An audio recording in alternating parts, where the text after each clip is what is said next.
आभार। बदल जाती है सरकार लेकिन रुकता नहीं हमारे ऊपर अत्याचार।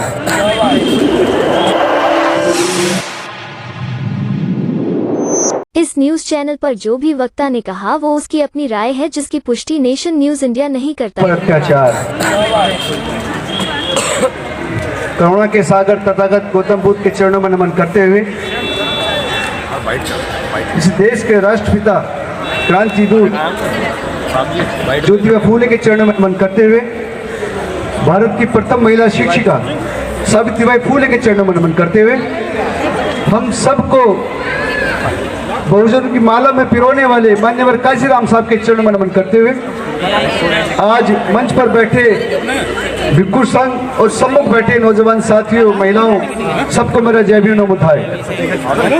अभी सभी साथियों ने अपनी अपनी बात कही, त्याग समर्पण बलिदान की बात भी कही, लेकिन एक सबसे बड़ा जो रोग जो समाज के अंदर है वो मंच मैं माइक माला मनी इसकी कोई त्यागना नहीं चाहता।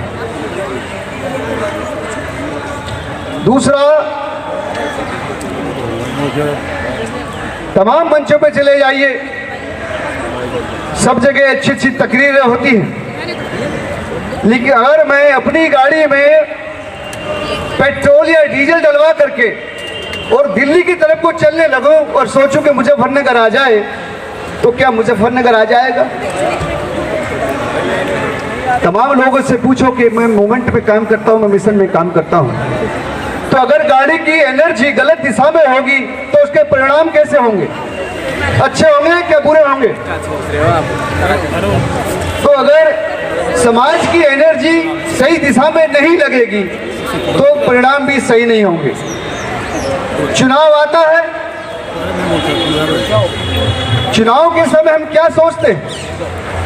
हम सोचते हैं कि सरकार बदल दे, यही सब सोचते हैं कि सरकार बदल दे, लेकिन महापुरुषों की लड़ाई क्या थी इस पे कभी ध्यान जाता है? मुझे लगता नहीं जाता कि सभी लोग चुनाव में सरकार बदलने पे काम करते हैं और जबकि लड़ाई हमारी शासक वर्ग को बदलने में होनी चाहिए। अगर शासक वर्ग बदलोगे तो आपकी अपनी समस्या का समाधान होगा, लेकिन ताकत कहाँ लगती है? सरकार बदलने में। कि अगर बीजेपी अच्छा नहीं है इस बार, जैसे हम सोचते हैं, कहते हैं कि बीजेपी ने सारे काम खराब करे, तो कुछ लोग सोचते हैं, चाहे वो मुस्लिम समाज से हो चाहे वो दलित समाज से हो, तो कुछ लोग जैसे मुझसे मिलते हैं, मौलवी मौलाना मिलते हैं, तो कहते हैं इस बार कांग्रेस को देखेंगे। अरे भाई 66-67 साल कांग्रेस ही तो देखी थी, तो इस बार देख करके क्या करोगे? तो काम किस पे करना चाहिए? शासक वर्ग को बदलने पे करना चाहिए, सरकार बदलने की जरूरत नहीं है, शासक वर्ग बदलना चाहिए। अगर तुम्हारा शासक तुम्हारे वर्ग से होगा तो तुम्हारी समस्या का समाधान होगा। इसलिए कहता हूं कि आपकी सबसे पहली समस्या क्या है? आपकी सबसे पहली समस्या है शत्रु।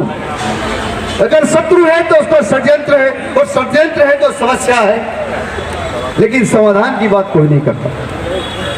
अगर शत्रु है भारत के अंदर तुम्हारा तो उसका षड्यंत्र भी है, और षड्यंत्र भी है तो तुम्हारे लिए समस्या भी है।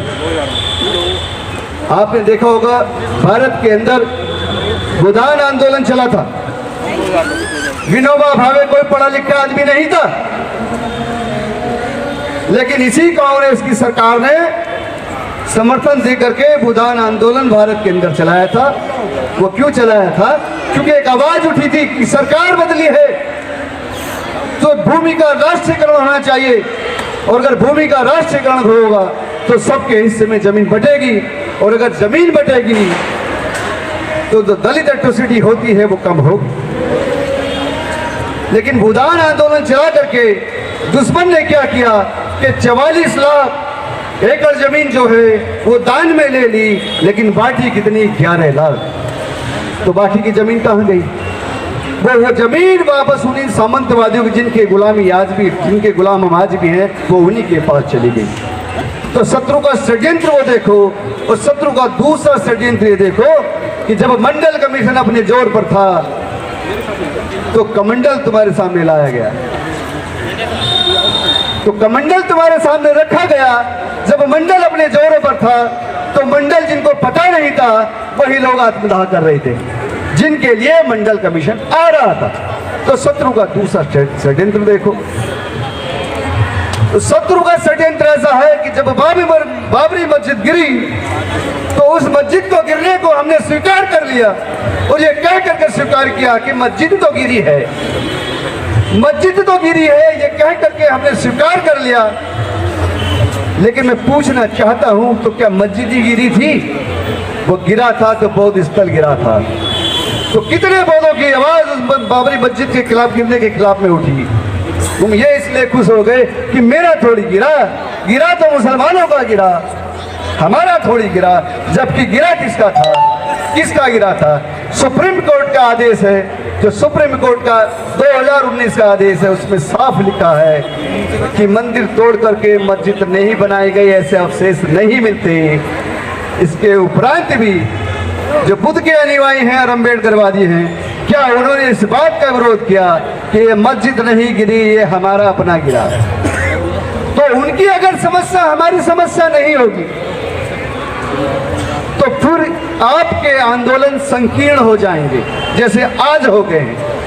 अगर आदिवासियों की समस्या आपकी समस्या नहीं होगी तो आपके आंदोलन संकीर्ण हो जाएंगे। अगर पिछड़ों की समस्या आपकी समस्या नहीं होगी, उस पर आप चर्चा नहीं करेंगे, तो आपके आंदोलन संकीर्ण हो जाएंगे। और यही बहुजन राजनीति का हाल वर्तमान दौर में हुआ है कि उसकी राजनीति संकीर्ण हो गई है, क्योंकि पिछड़ी जातियों की समस्या आपकी समस्या नहीं रह गई।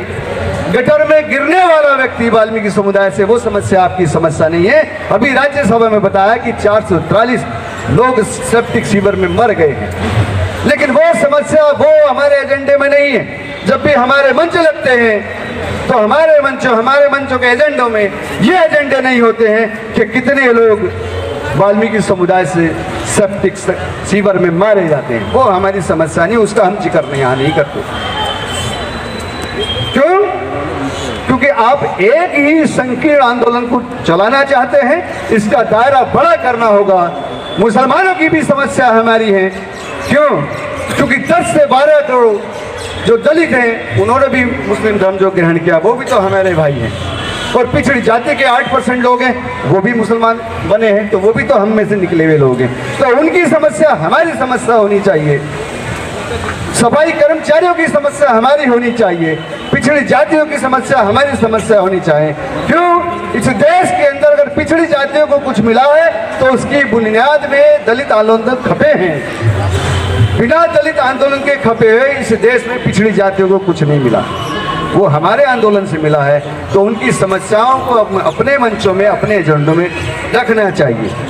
अब समस्या है तो समाधान भी है, क्योंकि हमने 2016, 17, 18 में 650 गांव में बहुजन चौपाल चलाई थी।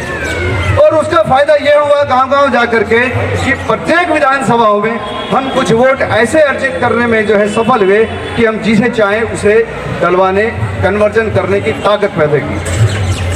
अब एजेंडा हमारा, वो भी भाई ने कहा कि रीजन एक, मिशन एक है, विजन एक है, रीजन एक है, शत्रु भी एक ही है। तो शत्रु की पहचान भी जरूरी है। अगर शत्रु की पहचान कर लोगे तो लड़ाई खुद ब खुद समझ में आ जाएगी कि लड़ाई है क्या। अब एजेंडा क्या है? अभी 2024 में बात कर रहे थे, मंत्री जी बात कर रहे थे, तो 2024 का इतने लोग यहाँ आए हैं, आपका क्या एजेंडा है? आपका एजेंडा साफ होना चाहिए। जो हिंदुत्व के साथ है, जो हिंदू राष्ट्र के साथ है, हम उसको वोट कदापि नहीं करेंगे, चाहे मेरी ही जाति का क्यों व्यक्ति चुनाव लड़ने ना आ जाए। मैं उसे वोट नहीं करूंगा अगर वो हिंदू राष्ट्र के साथ खड़ा है, हिंदुत्व के साथ खड़ा है। अगर वो हमारी विचारधारा पे नहीं चलता है, आप आज ये भी नहीं कह सकते कि आपके सांसद नहीं है, आपके विधायक नहीं है। आपके 131 सांसद आज भी पार्लियामेंट के अंदर बैठे हुए हैं। आप इससे भी नहीं बच सकते कि हमारा कोई नुमाइंदगी करने वाला व्यक्ति इस देश के अंदर नहीं है। तो क्या 131 सांसद जो चुन करके गए हैं आपकी बात रखते हैं या नहीं रखते हैं? अगर नहीं रखते हैं तो दोबारा चुन करके वो जाने नहीं चाहिए किसी भी सूरत में। आपका एजेंडा ये होना चाहिए या नहीं होना चाहिए?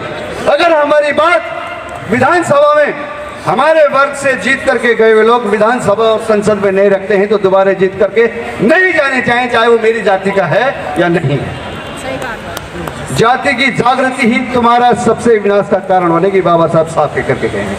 लेकिन होता क्या है, द ग्रेट चमार, the great Jatav, the great Valmiki जाति की जागृति ब्राह्मणवाद को मजबूत करती है। वो सब काम करते हैं। फेसबुक पे चले जाइए आप, तो ये कैडराइज जो नौजवान हैं इनको कैडराइज भी करना पड़ेगा कि जाति की जागृति आपको कमजोर करती है और वर्ग की चेतना, वर्ग की जागृति आपको मजबूत करती है। इसलिए वर्ग की चेतना, वर्ग की जागृति पैदा करो ताकि आपके वर्ग का शासक बने। तो जाति की जागृति, जाति की चेतना करने वालों को, लोगों को समझाओ और ना समझे तो बहिष्कार करो। बाबा साहब साफ शब्दों में कह के गए। तो मैं पुनः आपसे यही कहना चाहता हूं कि राजनीतिक जो भी आपका एजेंडा हो वो हो जो आपके विचारों को, बाबा साहब के विचारों को, फूले पेरियार डॉक्टर अम्बेडकर के विचारों को आगे बढ़ाए। हम राजनीतिक और सामाजिक दृष्टिकोण से उन्हीं लोगों को सपोर्ट करेंगे।